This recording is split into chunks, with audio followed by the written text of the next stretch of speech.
इस मूवी में हम 8 लोगों की कहानी देखेंगे कि कैसे वो मर जाते हैं या फिर उनको मारा जाता है। तो डे 1 यानी कि पहला दिन शुरू होता है। कहानी के शुरू में हम एक आदमी को देखते हैं जो एक्टर बनना चाहता था और वो डायरेक्टर के पास ऑडिशन देने आया हुआ था। अब उस डायरेक्टर के साथ जो लड़की काम करती थी वो उस आदमी को बुलाने आती है। जब ये आदमी डायरेक्टर के पास जाता है तो वो उसको बताता है कि तुम्हारा एक रोल ऑफिसर का है और मुझे ऐसी एक्टिंग करके दिखाओ कि तुम जैसे एक सचमुच पुलिस ऑफिसर हो। अब वो आदमी जब एक्टिंग करता है तो शर्मा रहा था। डायरेक्टर उससे कहता है मुझे नहीं लगता तुम्हें एक्टिंग आती है और ये कहकर वो मना कर देता है। कहता है तुम इस फिल्म में काम नहीं कर सकते। अब वो आदमी जो वहाँ से जाने वाला था उसको एक एक्टर की तस्वीर मिलती है। वो उसको उठाकर अपने साथ एक बार में ले जाता है। जो वो उधर शराब पीता है तो उसको नशा हो गया था और वो तस्वीर जो साथ लाया था अब उस आदमी को देखता है जो तस्वीर में था। ऐसा लगता है कि वो उससे बातें कर रहा है। Don't let that bastard. तस्वीर में बोलने वाला आदमी उसको कहता है अगर तुम्हें फिल्म करनी है तो दोबारा से डायरेक्टर के पास जाओ और उसको सही एक्टिंग कर दिखाओ। अब वो दोबारा से डायरेक्टर को फोन करता है और कहता है क्या आप मुझे दोबारा से मौका देंगे, मैं दोबारा से एक्टिंग कर आपको दिखाना चाहता हूँ। अब जब वो डायरेक्टर के पास जाता है तो बहुत अच्छी एक्टिंग करता है। डायरेक्टर को भी उसकी एक्टिंग अच्छी लगती है। अब आखिर में ऐसा सीन होता है कि ऑफिसर किसी को गोली मार देता है। ये आदमी अपनी गन निकालता है और एक्टिंग की एक्टिंग में डायरेक्टर को सचमुच गोली मार देता है। जो लड़की डायरेक्टर के साथ काम करती थी जब वो आकर देखती है तो डर जाती है और चीखती है। अब डे 2 यानी हमें दूसरे दिन की कहानी दिखाई जाती है। अब वो लड़की बहुत ज्यादा खुश थी। डायरेक्टर के साथ जो काम करती थी वो अपनी दोस्त को फोन करती है और कहती है मैं बहुत खुश हूँ, मेरा बॉस मर गया है, अब सारी कंपनी मेरी है, उसका सारा काम मैं संभालूंगी। वो अपनी दोस्त को उस आदमी के बारे में भी बताती है जिसने उसके बॉस यानी डायरेक्टर को मार दिया था। अब उस लड़की की दोस्त कहती है वो उससे कहती है कि मैं उस आदमी से मिलना चाहती हूँ। अब वो उस आदमी का उससे राब्ता करवाती है। वो जब उस लड़की की दोस्त के घर जाता है तो उस लड़की की दोस्त उस आदमी से कहती है मैंने सुना है तुम्हें एक्टिंग बहुत अच्छी आती है, मैं भी सीखना चाहती हूँ। मगर वो आदमी तो उस लड़की को भी मारना चाहता था जैसे उसने डायरेक्टर को मारा। वो लड़की कहती है मैं तुमसे एक्टिंग क्लासेस लेना चाहती हूँ पर उससे पहले तुम्हें मेरे साथ शराब पीनी होगी। अब जब वो आदमी उस लड़की के साथ शराब पीता है तो बेहोश हो जाता है और जब उसको होश आता है तो वो बेड से बंधा हुआ था और लड़की उसके ऊपर बैठी थी जो उससे कहती है मुझे भूख लगी हुई है और तुम मेरा खाना हो जो बहुत ही मजेदार है। ये कहकर वो बहुत ही बड़े कीड़े में बदल जाती है और उस आदमी को खा जाती है। उसको खाने के बाद वो लड़की अपनी दोस्त को फोन करती है जो डायरेक्टर के साथ काम करती थी। वो कहती है मुझे मजा आया उसको खाकर, इसी तरह तुम और भी लोगों को मेरे पास भेज सकती हो। तभी उस लड़की के पाँव पर टैटू बना हुआ देखते हैं जो डायरेक्टर के साथ काम करती थी। मतलब वो भी एक इंसेक्ट यानी कीड़ा थी जो इंसानों को खाती थी और इंसानों के बीच में इंसान बनकर रह रही थी। तीसरे दिन की कहानी हम एक आदमी को देखते हैं जो बहुत ज्यादा नेक और मजहबी था मगर ये उन लड़कियों को मारता था जो ऐसे ही इंसानों के बीच में रहती थी और इंसान बनने का नाटक करती थी। मगर वो इंसान नहीं थी बल्कि एक खतरनाक किस्म का कीड़ा थी जो पूरे इंसान को खा जाती थी। अब वही लड़की जिसने एक्टर को मारा था वो एक पार्टी में से आ रही थी। जब वो अपनी गाड़ी के पास जाती है तो वही आदमी जो इसके जैसी लड़कियों को मारता था वो पीछे से आकर इसको पकड़ लेता है और उधर ही डेविल यानी शैतान का निशान बनाकर उसमें आग लगा देता है और उसको मार देता है। अब वो कातिल आदमी उस लड़की को मारकर बहुत ज्यादा रोता है, शायद वो उसको नहीं मारना चाहता था। अब वो एक चर्च में जाता है और उधर फादर के पास जाकर अपने बारे में बताता है कि पहले मैं ऐसा इंसान नहीं था मगर हाँ मैं ये भी जानता हूँ मैं इंसानों को बचा रहा हूँ उन खतरनाक चीजों से जो इंसानों के बीच में रहकर इंसानों को ही खा जाती हैं। जब मैं छोटा था मेरे माँ बाप मुझे बहुत मारते थे जिसके बाद से मेरे अंदर से सारा डर खत्म हो गया।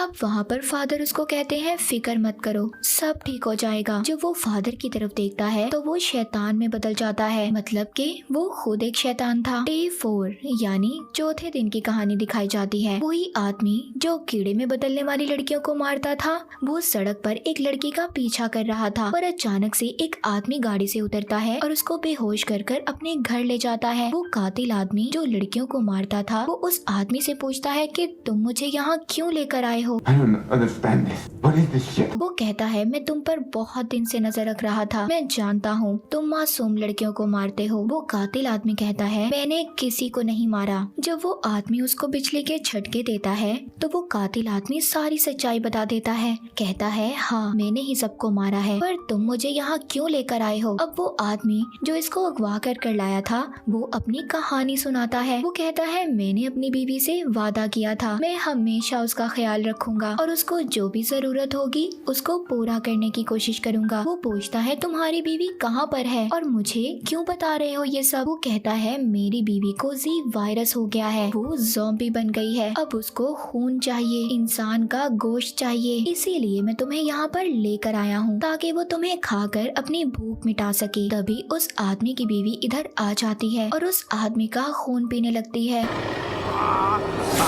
जो लड़कियों का कातिल था और उसको मार देती है। अब डे 5 हम 5वें दिन की कहानी देखते हैं। अब वही आदमी जिसकी बीवी ज़ॉम्बी थी, उसके पड़ोसी एक बूढ़ा कपल थे। वो अपने घर के बाहर रूम फॉर रेंट यानी किराए के लिए कमरा खाली है का बोर्ड लगा देते हैं। उनको अपने घर पर किराएदार की जरूरत थी। उधर ही एक लड़की जो वर्जिश कर रही थी, तभी उसकी नजर इसी बोर्ड पर पड़ती है। वो लड़की अपनी दोस्त को इस बारे में बताती है क्योंकि उसे किराए के कमरे की जरूरत थी और बोर्ड की तस्वीर खींचकर उसके पास भेज देती है। छठे दिन जब वो लड़की उस कपल के घर पर जाती है, वो उससे बहुत ही प्यार से मिलते हैं और कहते हैं हमारा घर बहुत अच्छा है और तुम्हें बहुत अच्छा लगेगा। वो लड़की उनके घर पर एक तस्वीर देखती है, कहती है ये किसकी है। वो जो बूढ़ा कपल था वो कहते हैं ये हमारा बेटा है और यहाँ पर कम आता है, वो पेंटर है। अब वो उस लड़की को कमरा दिखाते हैं, उसको वो कमरा बहुत पसंद आता है। कहती है कल से मैं अपना सारा सामान लेकर आ जाऊंगी। तभी फोन की बेल बजती है। बूढ़े कपल में से लेडी फोन उठाती है, उसका बेटा बोल रहा था। कहता है मुझे भूख लगी है। वो लेडी कहती है तुम्हारा खाना तैयार है, जल्दी से आ जाओ। अब उस लेडी का बेटा घर पर जाता है और जब पूरा चांद होता है तो वो एक वेयरवुल्फ, एक खतरनाक भेड़िए में बदल जाता है। यहाँ पर हमें पता चलता है कि उनका बेटा एक भेड़िया था। अब वो अपने घर की बेल बजाता है तो वो लड़की जो घर देखने आई हुई थी कहती है मैं जाती हूँ दरवाजा खोलने। जब वो दरवाजा खोलती है तो उसके सामने खतरनाक भेड़िया खड़ा था। वो लड़की देखकर बहुत ज्यादा डर जाती है, मगर भेड़िया उस लड़की को खा जाता है। अगले दिन वो कपल दोबारा से रूम फॉर रेंट का बोर्ड लगाते हैं। इसका मतलब ये था कि हर रोज वो ऐसा ही करते थे और जो भी इनके घर आता था वो अपने बेटे को खिला दिया करते थे ताकि उनके बेटे की भूख मिट सके।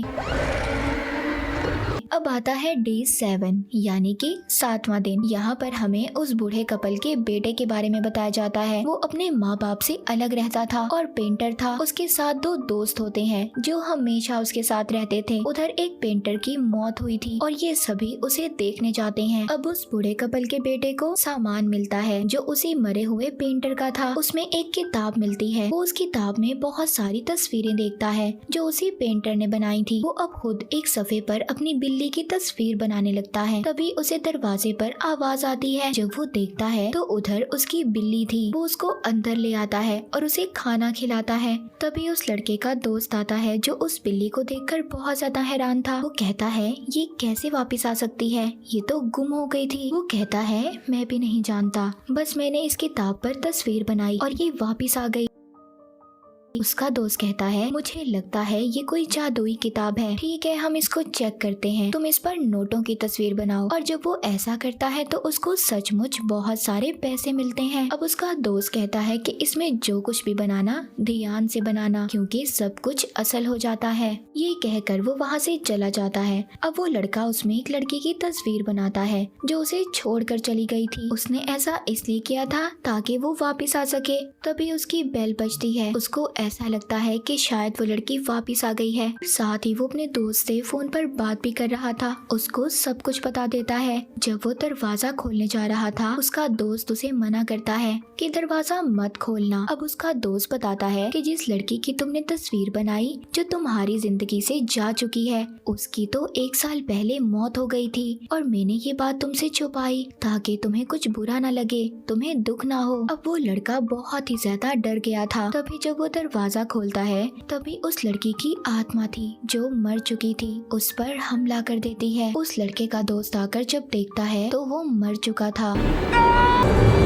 उस लड़की की आत्मा ने उसे मार दिया था। जब वो उसकी किताब को देखता है जिसमें बनाया हुआ सब कुछ सच हो जाता था, उसमें आखिरी सफ़े पर शैतान की तस्वीर बनी हुई थी। अब उस लड़के का दोस्त ये सब सारा सामान अपने दूसरे दोस्त को पकड़ा देता है। यहाँ पर हमें उस दोस्त की कहानी दिखाई जाती है जिसके पास सारा सामान था, यानी कि इनका तीसरा दोस्त। जब अपने घर जाता है तो उसका मकान मालिक आकर कहता है कि अगर तुमने मुझे किराया नहीं दिया तो मैं तुम्हें घर से निकाल दूंगा। उस लड़के की एक अमीर लड़की से दोस्ती थी जिसका हस्बैंड बूढ़ा था और उस लड़की ने पैसों के लिए उससे शादी की थी। एक दिन वो लड़का उस लड़की के घर में बहुत ही कीमती अंगूठी देखता है। जो वो उस लड़की से पूछने जाता है तो वो नहा रही थी। वो उसको मना कर देती है और कहती है मेरे घर से निकल जाओ। लड़के को इस बात पर बहुत ज्यादा गुस्सा आता है और हेयर ड्रायर को चलाकर बाथ टब में डाल देता है, जिससे उस लड़के की मौत हो जाती है